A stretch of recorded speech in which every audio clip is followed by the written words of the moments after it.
AHS Islamic T V کے معزز ناظرین محترم السلام علیکم۔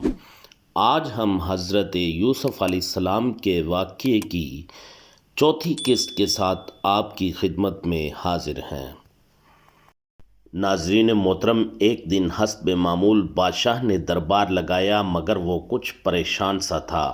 آخر وہ اپنے حواریوں سے کہنے لگا کہ میں نے ایک عجیب خواب دیکھا ہے اور سخت پریشان ہوں۔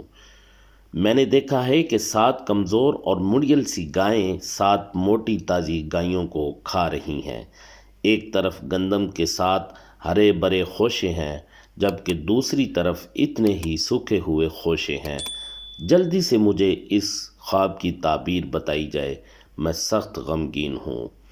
حواری یہ خواب سن کر دم بخود رہ گئے اور عرض کرنے لگے کہ اے عزیز مصر، یہ محض آپ کی پریشان خیالی ہے، اور پریشان خیالی کا کوئی مفہوم نہیں ہوتا۔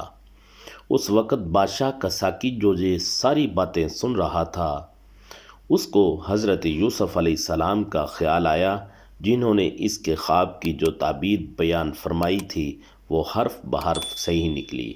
وہ فوراً بول اٹھا کہ اے عزیز مصر، میں اس خواب کی تعبیر بتا سکتا ہوں۔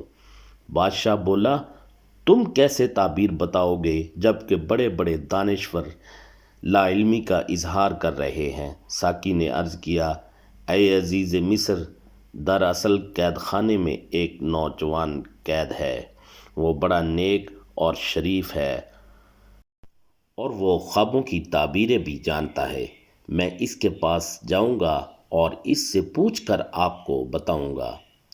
ساقی قید خانے میں حضرت یوسف علیہ السلام کے پاس آیا اور کہنے لگا کہ اے یوسف، اے نیک آدمی، اے ہمارے اچھے بھائی، ہمارے بادشاہ نے بھی ایک عجیب و غریب خواب دیکھا ہے، ذرا اس کی تعبیر بتا دو۔ آپ نے فرمایا، کہو کیا خواب دیکھا ہے تمہارے بادشاہ نے؟ ساقی بولا، بادشاہ نے دیکھا ہے کہ 7 کمزور اور مڑیل سی گائیں 7 موٹی تازی گائیوں کو کھا رہی ہیں، اور گندم کے 7 ہرے بھرے خوشوں کے ساتھ 7 سوکھے ہوئے خوشے رکھے ہیں۔ اس کی تعبیر بتائیں کیا ہے؟ آپ نے فرمایا، بات یہ ہے کہ 7 سال تک تمہارے ہاں خوب اجناس ہوں گی، اور پھر 7 سال مصر میں شدید خشک سالی آئے گی اور قحط پڑ جائے گا۔ یہ خشک سالی 7 سال تک جاری رہے گی، چنانچہ پہلے 7 سالوں میں تمہیں چاہیے کہ زیادہ سے زیادہ گندم کاشت کرو، اور جب فصل پک جائے تو گندم سنبھال کر رکھ لو اور احتیاط سے تھوڑی تھوڑی استعمال کرو۔ جب خشک سالی کے دن شروع ہوں تو جمع شدہ گندم کو استعمال میں لائیں۔ اس کے بعد خشک سالی ختم ہو جائے گی اور حسب معمول بارشیں ہوں گی اور لوگ خوب غلہ پیدا کریں گے۔ بادشاہ یہ تعبیر سن کر بڑا حیران ہوا کہ یوسف کس طرح یہ معلومات رکھتا ہے۔ اس نے نوکر کو بھیجا کہ یوسف کو بلا لائے، مگر یوسف نے اپنے اوپر لگائے گئے الزام کے فیصلے سے قبل قید خانے سے نکلنے سے انکار کر دیا اور فرمایا، جاؤ شاہ مصر سے کہہ دو کہ پہلے عورتوں کی طرف سے مجھ پر لگائے گئے الزام کا فیصلہ کیجیے، تاکہ معلوم ہو کہ میں کس جرم میں اتنے برس سے قید میں رہا ہوں۔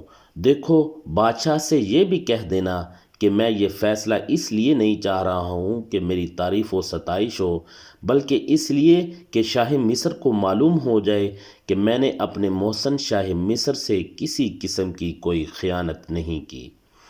شاہ مصر نے عورتوں کو حاضر کیا اور تمام واقعہ سچ سچ پوچھا۔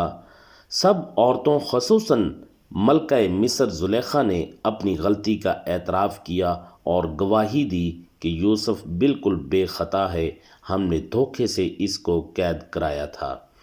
شاہ مصر نے عورتوں کو لعن طعن کی اور حضرت یوسف کو باعزت طور پر قید خانے سے آزاد کر دیا، بلکہ انہیں مصر کے خزانے کا نظام ان کے حوالے کر دیا تاکہ وہ اپنی مرضی کے مطابق جس طرح چاہیں استعمال کریں۔ یوں اللہ تعالیٰ نے حضرت یوسف علیہ السلام کو دنیا میں بھی عزت و وقار عطا فرمایا